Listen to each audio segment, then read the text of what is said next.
crois que c'est important parce qu'aujourd'hui vous êtes sur ce sujet-là. J'ai envie de dire, attention, derrière le mot évaluation, on a vraiment un mot valise.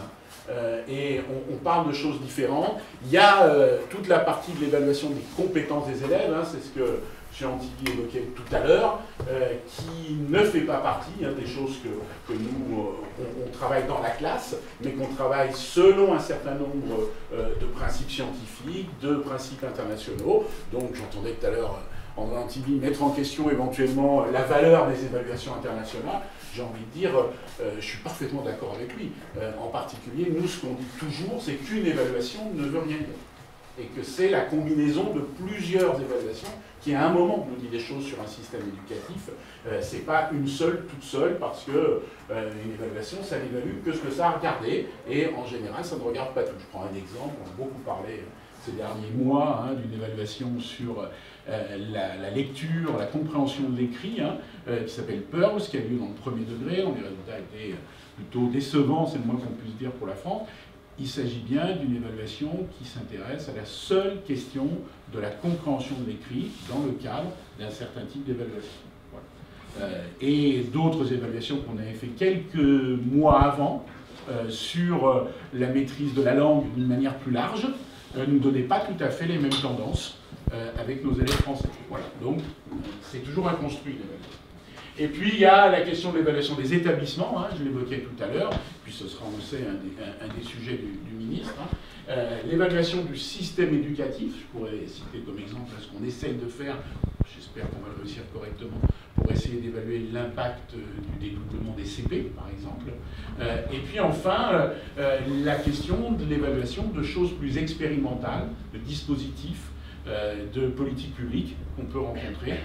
C'est ce qu'on fait, on publiera dans quelques semaines une évaluation sur plus de mètres que de classe, telle qu'on a pu l'évaluer sur 2 grands départements français. Et puis on a produit un certain nombre de choses ces dernières années sur le numérique, sur les parcours d'orientation, sur les rythmes scolaires, etc.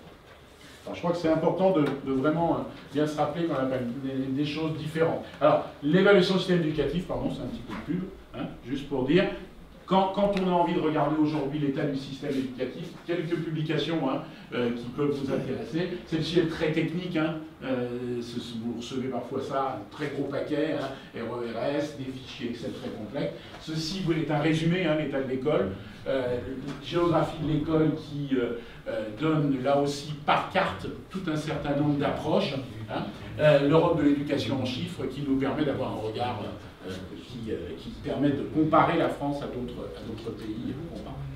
Alors, les politiques publiques, je le disais, c'est une des choses qu'on a à faire, nous, à l'ADEPE, et pour cela, on se pose cette question finalement. Qu'est-ce qui serait passé si une mesure n'avait pas été mise en œuvre? Et donc, qu'est-ce qu'on a comme capacité à mesurer l'effet d'une politique publique? C'est assez limité dans la base de départ, parce que pour pouvoir faire ça, il faut soit avoir mesuré avant que la mesure se mette en place, soit être en capacité de mesurer sur des territoires, des endroits où on met la mesure et des endroits où on ne met pas la mesure. Ce qui est une chose qui est en France, quelque chose qui est assez peu inscrit dans notre culture. Aujourd'hui, quand on travaille avec un certain nombre de chercheurs, ils nous demandent systématiquement de faire de la randomisation, comme on dit. C'est-à-dire que eux, ce qu'ils voudraient, c'est qu'on prenne 200 reps plus et qu'on tire au hasard 100 d'entre eux pour dire vous avez le droit au dédoublement et 100 autres, vous n'y avez pas le droit. Et on regarde ce qui se passe.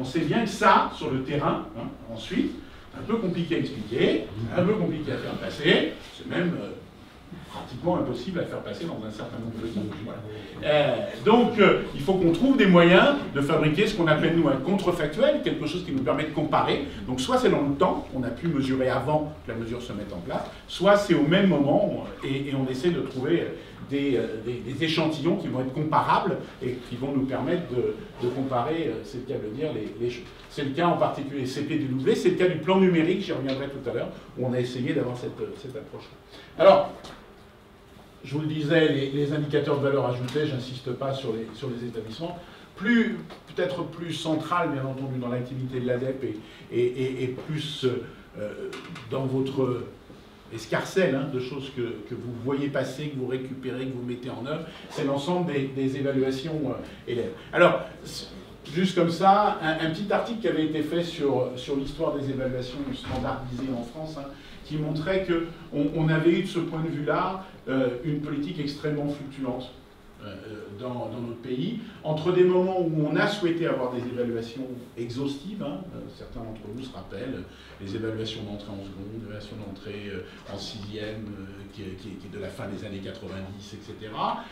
Ou des moments où on n'a plus voulu en avoir, des moments où on a considéré qu'on faisait des évaluations diagnostiques, d'autres où on s'est lancé dans l'idée d'avoir des évaluations de bilan. Et tout ça a fait une histoire assez complexe, assez polémique. Aujourd'hui, nous, on essaye de trouver une bonne définition. Et pour tout dire, on n'est pas tout à fait nécessairement si à l'aise que ça. Parfois, je vais y revenir. Alors, aujourd'hui, qu'est-ce qu'on essaye de dire? On essaye de dire que lorsqu'on évalue les compétences des élèves, on a envie que ça puisse servir éventuellement à trois choses, tout en sachant que parfois, c'est difficile avec la même évaluation de servir les différents objectifs. Le premier, c'est qu'on a envie que pour l'enseignant dans sa classe, une évaluation elle puisse servir à infléchir sa politique pédagogique, sa stratégie pédagogique, savoir où en sont les élèves, etc. etc. C'est une demande forte des enseignants qui, lorsqu'on leur propose une évaluation en classe, à la limite disent « moi je veux bien la faire passer, mais si je vais pouvoir m'en servir après, parce que sinon, faire passer des évaluations pour faire plaisir au ministère, on ne voit pas pourquoi. » En même temps, on a aujourd'hui une demande croissante des cadres de proximité, qu'il s'agisse des niveaux académiques, des niveaux départementaux, des réseaux, des bassins, d'avoir des outils pour savoir où en sont les élèves et comment évoluent leurs compétences. De ce point de vue-là, on a mis en place cette année une évaluation à l'entrée en sixième. On savait depuis des années, aussi bien les inspecteurs d'éducation nationale que les principaux de collège voulaient retrouver quelque chose qui donne ce qu'on appelle un niveau d'entrée à l'entrée du collège pour avoir des repères. Donc il y a cette demande-là forte, et puis bien entendu, il y a la demande du ministre et de ses équipes d'avoir des instruments qui permettent d'évaluer au niveau national où on en est, en sachant que, pour être clair, nous n'avons pas besoin, pour fournir au ministre ce type de choses, d'interroger tous les élèves de France. On n'a pas besoin de faire passer une évaluation pour les élèves de 6e pour dire quel est le niveau aujourd'hui des élèves de 6e par rapport à un certain nombre de repères référentiels. Il nous suffit d'un bon échantillon avec 70, 80 000 élèves en France. On sait faire ça sans problème et on corrige tous les défauts et tous les biais possibles. Par contre, si on veut que ça fournisse à l'ensemble des enseignants, on est bien sur une logique exhaustive. Alors, c'était un tout petit peu le point aujourd'hui que vous souhaitez qu'on aborde un peu. On est bien sur une logique, on va voir, où on a développé de plus en plus le numérique. Alors, pardon, ça fait un peu techno, mon machin, là.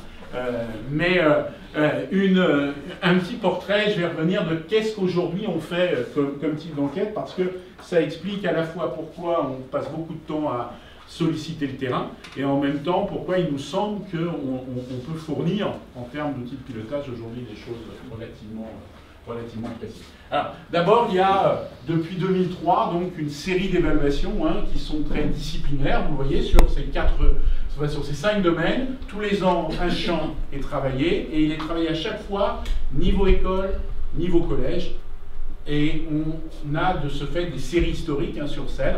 Par exemple, au mois de novembre, on a sorti sur les langues vivantes deux notes d'information sur l'anglais, l'allemand et l'espagnol, à l'école comme au collège, qui pour une fois nous disaient par exemple que le niveau de nos élèves en termes d'expression orale et de compréhension orale progressait. Et progressait de manière relativement significative dans le domaine des langues vivantes. On verra s'il en est année après année sur l'ensemble de cela. Alors ici, on évalue également, et là vous comprendrez tout de suite parce que vous êtes des experts du système qu'on est en difficulté, on évalue depuis 2014 les compétences du socle commun. C'est une demande du Parlement, sauf que comme les paliers du socle ont bougé, eh ben aujourd'hui, on n'a plus de repères. C'est-à-dire que ce qu'on va évaluer cette année ne sont pas les mêmes niveaux que ceux qu'on a évalués en 2014. Ce qui veut dire que là, en termes de série historique, eh ben, on ne pourra pas dire grand-chose. Mais on est dans une réponse, là en l'occurrence, dans le cadre de la LOLF, à la demande du Parlement. Par contre, ce qu'on fait, c'est que du coup, on essaye d'aller plus loin sur l'exploration de notre capacité à évaluer les compétences des élèves dans des domaines un peu moins scolaires que dans nos évaluations CEDRE par exemple. En particulier, on s'intéresse à la question de la créativité, de la collaboration, de l'esprit critique, et on essaie de voir comment on pourrait évaluer nos élèves dans ces domaines-là, dans les dimensions socio-cognitives, sur la motivation, etc. Un outil qui est moins connu que la DEC utilise, c'est celui des panels. Il faut savoir qu'on a donc en 2007 et en 2011 fabriqué un panel d'élèves. Un panel d'élèves, ça dépend lesquels, mais ça fait entre 15 et 20 000 élèves que tous les ans, on réinterroge. Quel que soit l'endroit où ils se trouvent dans le système éducatif. C'est comme ça que dans les établissements scolaires arrive bizarrement parfois une évaluation pour un élève. On se demande bien qu'est-ce qui est passé par la tête de la DEP à faire ça. C'est tout simplement parce que quand on fait notre panel, on est parti, on avait nos élèves, à l'époque par exemple, sur notre panel de CP, ils devaient être, je crois, dans 600 écoles. Aujourd'hui, ils sont dans plus de 3000 écoles. Parce qu'ils se sont dispersés, ils sont partis un peu partout, ils sont en 5e aujourd'hui, et donc aujourd'hui on les a perdus, on les a, et du coup on les raccroche individuellement. Vous imaginez, c'est un travail de fourmi, tous les ans on va, parce qu'on en perd, alors on téléphone, on appelle, on cherche, etc. etc.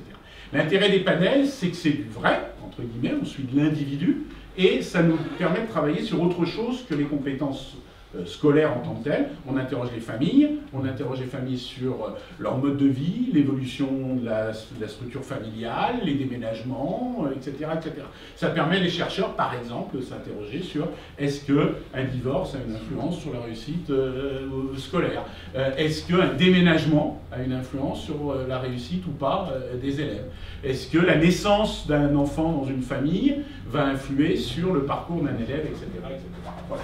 Donc ces deux panels sont extrêmement précieux, et pour le panel donc, qui était rentré en 2007, donc en 6e, vous faites un rapide calcul et vous voyez qu'ils ne sont plus, sauf exception, actuellement dans le système secondaire, ils sont partis dans le supérieur, une partie d'entre eux sont même en train d'entrer dans l'emploi, et donc on pourra, sur un panel d'un peu plus de 15 000 élèves, un jour, dans les années qui viennent, dans 2 ans à peu près, décrire quelle est l'insertion dans le monde du travail de jeunes qui, en 6e, en 2007, avaient tel type de résultats, à des évaluations par exemple, ou tel contexte.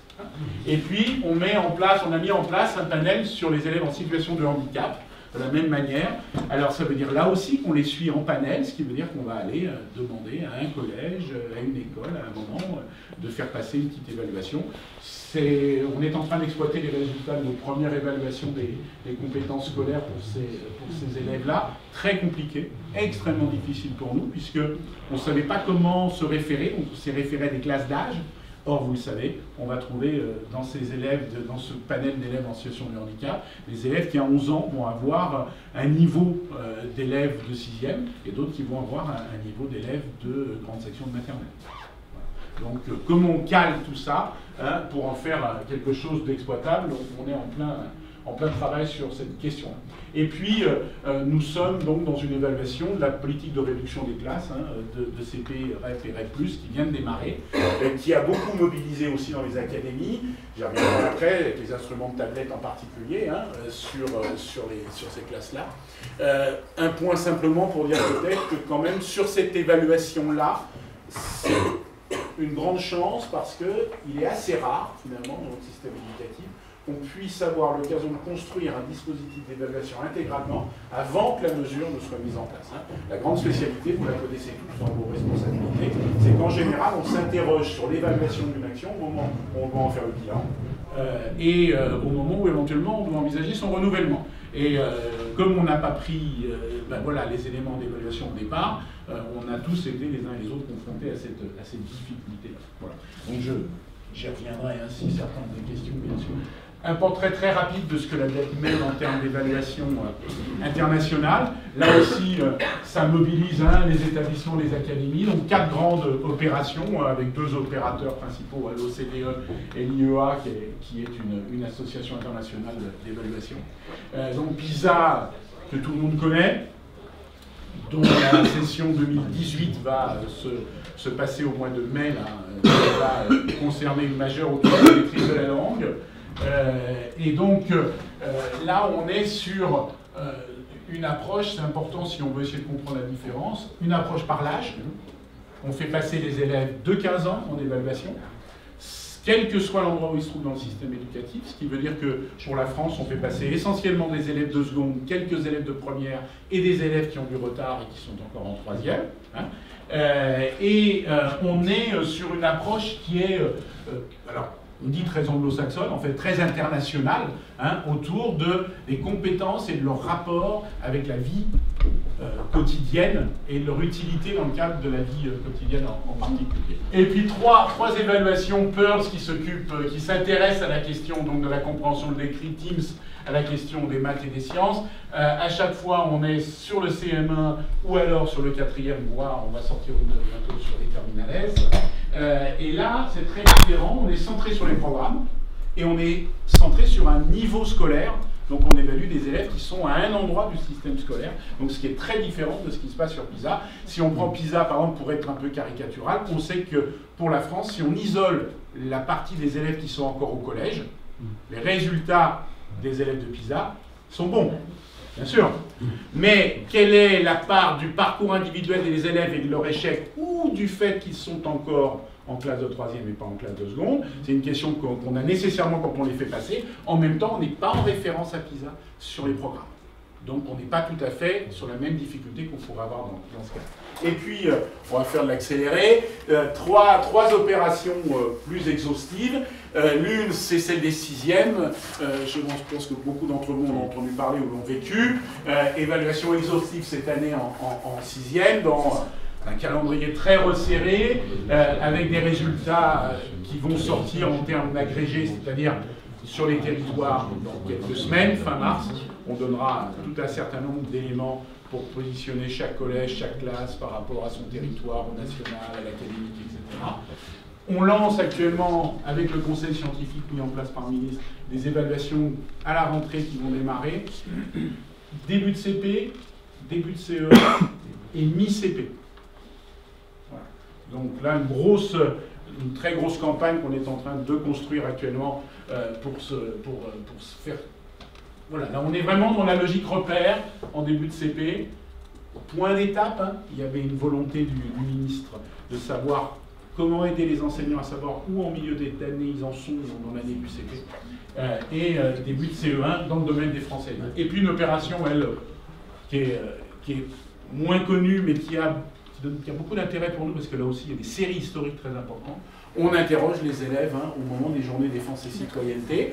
Alors ça ne rend compte que du niveau des élèves de nationalité française, puisque au JDC c'est le cas. On sait, on nous explique toujours qu'il y a quelques élèves qui font des algorithmes, qui répondent pas, qui font etc. N'empêche qu'en masse, on sait que c'est assez fiable et que ça nous donne une bonne idée sur le nombre d'élèves, le pourcentage d'élèves qui sont en difficulté de lecture à 17 ans, soit parce qu'ils ont toujours été, soit parce qu'ils ont complètement décroché par rapport à ce type de choses. Alors, la transition vers le numérique, puisque je voulais essayer de balayer ça. Alors, d'un point de vue pratique, je vais revenir à ça. D'un point de vue pratique, aujourd'hui, on a en fait 3 dispositifs qui fonctionnent. On a des plateformes à distance, donc on a un outil sur lequel c'est comme ça qu'on a fait les évaluations 6e. On se connecte et ensuite tout remonte, c'est autocorrigé, ça redescend.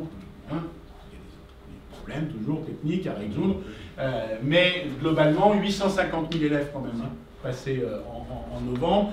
Quelques tensions, mais pas d'énormes soucis. On est allé jusqu'à 52 000 connexions simultanées, 52 000 élèves en France passant sur la même plateforme. Je peux vous dire que ça fait de la configuration un peu sérieuse en termes de débit pour nous.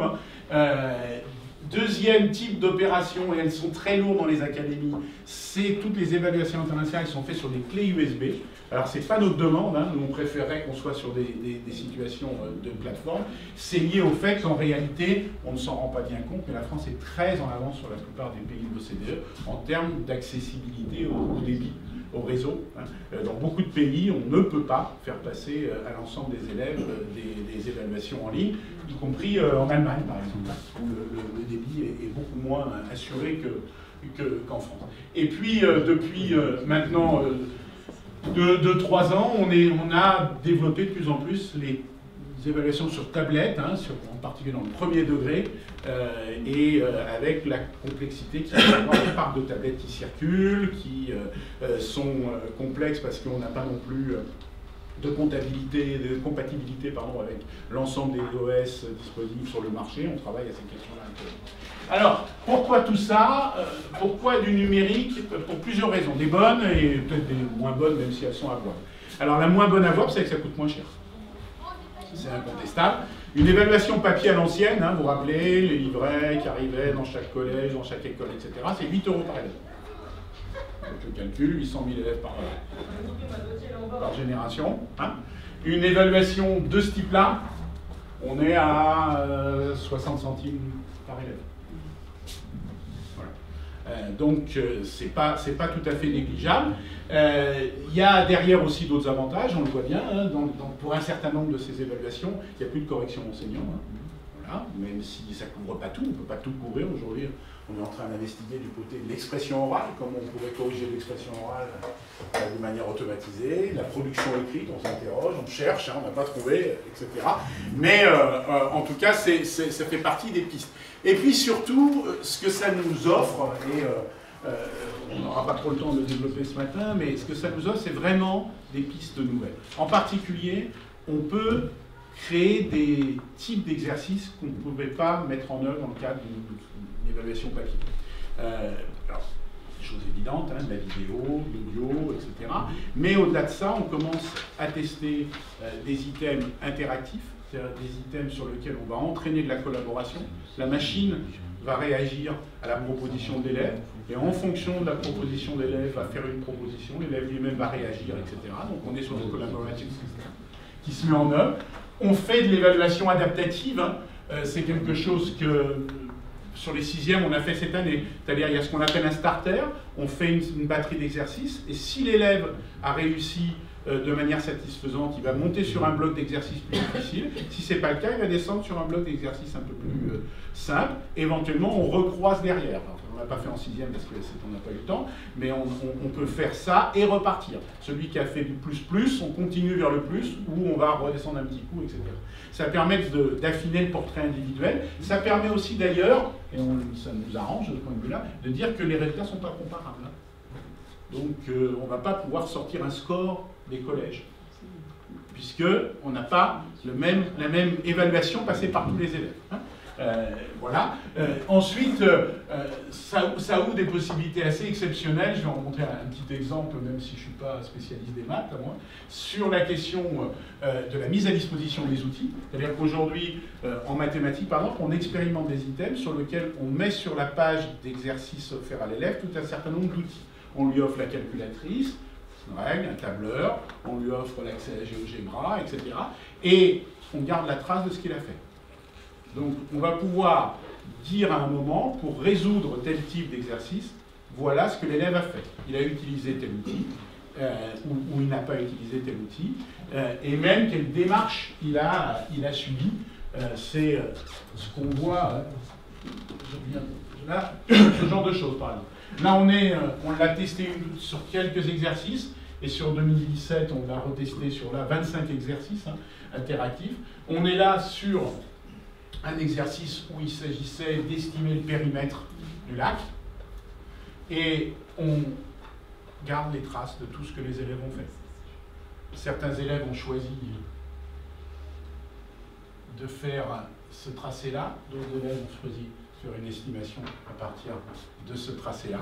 Nous, on garde la trace de tout ça, et derrière, on a du data énorme, et la possibilité de comprendre quel est le raisonnement suivi par les élèves, et éventuellement, dans un certain nombre de cas, de pouvoir à un moment indiquer quels outils ou quelles démarches ont permis aux élèves de mieux réussir ou de moins bien réussir. Voilà ce que ça nous offre comme possibilité. C'est assez énorme, pour tout dire. Voilà. Alors, juste simplement là-dessus, donc, dans les questions qui se posent à nous avec l'arrivée du numérique dans les évaluations, on a la question de est-ce qu'on mesure bien la même chose? Donc il faut savoir qu'à chaque fois qu'on met en place une évaluation numérique, on met en parallèle un petit groupe sur papier et on compare, on fait des bridge studies. on essaye de regarder ce qui se passe. Aujourd'hui, on ne sait pas encore beaucoup de choses. On commence par exemple à percevoir le fait qu'incontestablement le numérique tend à avoir une accélération de la passation par les élèves par rapport au papier, au plus vite, pas une surprise. Il semblerait que ça bénéficie un peu plus aux garçons qu'aux filles. Là aussi, on est encore en train d'investiguer. Mais en tout cas, il faut absolument, nous, qu'on puisse neutraliser l'effet du numérique si on veut, à un moment, pouvoir parler sur l'évolution réelle des compétences des élèves. Donc ça fait partie des choses qu'on travaille, et puis ça nous offre en effet du big data énorme, avec la question de comment on l'exploite, comment on l'utilise, qu'est-ce qu'on en tire. Je vous disais, on va faire ça sur les pratiques des enseignants, sur les mathématiques, avec un dispositif. C'est-à-dire qu'à un moment, on va pouvoir dire au corps d'inspection, par exemple, eh bien, sur votre corps de professeur de mathématiques en 4e, lorsque vous abordez telle notion nouvelle, vous avez tel pourcentage d'enseignants qui le font de telle façon, tel pourcentage de telle façon, de telle façon. Et quand les élèves font des exercices, voilà, eux, quelles techniques ils utilisent et quels outils ils utilisent. Après, j'ai envie de dire, nous, après, on rend nos tabliers, on met ça à disposition des spécialistes et à eux de travailler. Juste simplement pour dire que, vous en doutez, ce genre de choses, c'est promis à des développements. L'un des développements, c'est l'interactif. De plus en plus, comment on peut faire interagir la machine et l'élève dans le cadre d'une évaluation. Et puis, on travaille aussi, il faut le savoir, avec nos amis du Luxembourg, du Portugal, d'Italie. Et actuellement, on crée des plateformes internationales de mise en commun d'outils d'évaluation qui nous permettent voilà, d'apprendre les uns et les autres. On va faire ça avec le Brésil aussi à partir de cette année, et peut-être la Chine bientôt. Voilà. Et puis, je ne sais pas si j'ai le temps, je ne sais pas si c'est le sujet ou pas, peut-être dire que donc nous... Surtout chez nous, on est très embarqués. Vous êtes très embarqués dans les collèges. Donc, dans le cadre du plan d'investissement d'avenir sur les tablettes, etc., il y a un petit volet qui a été réservé à la question de l'évaluation de l'impact. Alors nous, on est très prudents sur cette question-là. On sait qu'aujourd'hui, il y a beaucoup d'évaluations, comme on dit, qui sont faites du plan numérique par les collectivités, etc. En fait, c'est beaucoup de l'évaluation du déploiement, et éventuellement un peu des usages. Qu'est-ce qu'on peut observer comme usage? Nous, notre responsabilité, c'est de s'approcher un peu de l'impact. Donc là, on est sur autre chose d'un peu plus compliqué. En termes méthodologiques, on essaye de travailler avec des logiques où on va s'intéresser à plusieurs dimensions, où on va aussi essayer d'avoir, comme j'ai dit, contrefactuel. Alors le contrefactuel, c'est trouver des collèges qui ne seront pas équipés. Alors à un moment, on pensait que ça serait difficile, peut-être que ça devient un peu plus facile, parce que j'ai compris. L'autre point, c'est qu'on essaye de fabriquer des outils qui puissent servir ensuite, qui ne soient pas simplement des petites études toutes limitées, et derrière, d'utiliser tout ce que ça va nous donner comme données. Et puis, je vais le faire, là, je vais finir sur ça. On le fait avec 3 axes. Donc, d'abord, on vient de le lancer là. On s'intéresse à la question d'items interactifs pour voir comment les élèves qui ont de l'usage des tablettes numériques régulièrement fonctionnent dans ce domaine-là. On teste des compétences en français et en maths. Et puis, on va aussi tester auprès d'élèves qui, eux, n'ont pas des usages réguliers pour voir si, en particulier, en français et en maths, le fait d'avoir l'outil numérique à disposition va produire des résultats différents ou pas. On ne sait pas, on verra bien, je n'ai pas d'opinion sur cette question-là. Le deuxième point, c'est qu'on va s'intéresser aux enseignants, donc à la fois par ce qu'on appelle des questionnaires auto-rapportés, on leur demande de décrire leurs pratiques, leurs usages, mais aussi des items interactifs que les enseignants eux-mêmes vont passer pour essayer d'évaluer l'évolution de leurs compétences, et on va essayer d'avoir une approche auprès d'IEN et de chez l'établissement pour mesurer quelles sont les pratiques de pilotage, de management de projets qui sont mis en place autour de cette évaluation. Et puis, troisième sujet qui est le plus touchy, on va dire, on développe actuellement, on essaye de concevoir un dispositif de traçabilité des activités de l'élève sur la tablette. Donc on voudrait pouvoir, avec cet outil, savoir non seulement, bien entendu, quand est-ce qu'il s'en sert, combien de temps, etc., mais avec qui il est en interaction, quelles sont les ressources qu'il consulte, est-ce qu'il y a des échanges entre lui et l'enseignant, des échanges entre lui et ses camarades, etc., etc. Donc pour ça, on travaille sur un projet témoin d'usage, hein, c'est-à-dire, grosso modo, quelque chose qui serait dans la tablette et qui permettrait de recueillir les données intégrales de ce qui se passe. Donc vous imaginez bien que pour le faire, il faut avoir des logiques d'acceptabilité, hein. Il faut que tout le monde soit d'accord, il faut que les parents, l'élève, les enseignants, et il faut qu'on ait garanti aussi que tout ça n'ira pas se promener du côté des réseaux libres partout. Donc il faut garantir nos données, etc. Voilà un petit peu, en accéléré, pardon, ce portrait. Je vous en prie. Comment articulez-vous votre travail avec celui de l'inspection générale? Est-ce que vous vous parlez d'abord? Et puis, est-ce que l'inspection générale peut vous demander un certain nombre de données ou de croisements qui leur sont utiles pour leur rapport? Est-ce qu'à l'inverse, vous interpellez l'inspection générale en leur demandant d'aller pointer plutôt certains aspects que certains autres dans leurs enquêtes? Absolument. Alors, on travaille sans doute pas encore suffisamment main dans la main, hein, on ne le fait jamais assez. Alors, il y a plusieurs choses. D'abord, on travaille avec l'inspection générale autour des conceptions d'évaluation. C'est-à-dire qu'on a des groupes de concepteurs. Il faut savoir que tous les gens qui fabriquent les évaluations sont des enseignants, hein, des inspecteurs, et il y a des inspecteurs généraux qui nous accompagnent dans ces démarches-là. Nous, on n'est pas pédagogues au départ. Oui, mais à votre égard, vous avez les mêmes préoccupations. Oui, exactement. Donc ça, c'est le premier point, hein. Ensuite, on est sur, vous le voyez, un certain nombre de préoccupations autour des pratiques enseignantes, avec l'intérêt clairement du côté des corps d'inspection, hein, pour avoir des outils à travers ce qu'on va pouvoir relever. Je prends un exemple parce qu'il me semble assez typique. On peut s'interroger parfois sur qu'est-ce qu'un questionnaire rempli par un enseignant nous apporte. D'abord, on voit que les enseignants répondent avec beaucoup d'honnêteté ça nous permet de, me semble-t-il, avoir des petites traces. Je prends un exemple, on a interrogé de nombreux enseignants dans le cadre du dispositif plus de maîtres que de classe, à la fois des enseignants de la classe et ceux qui faisaient plus de maîtres, et on les a interrogés sur leur pratique. Et dans leur pratique, on a eu une grande surprise, on va les développer ces analyses dans les semaines qui viennent. On leur a demandé, par exemple, en termes de pratique, des choses assez simples. Hein. Est-ce que vous répétez les consignes aux élèves lorsqu'ils n'ont pas bien compris? Réponse 95% des enseignants, oui, toujours, etc. Et puis, on est arrivé comme ça à leur faire décrire des choses, et ensuite on est arrivé à la question de l'explicitation.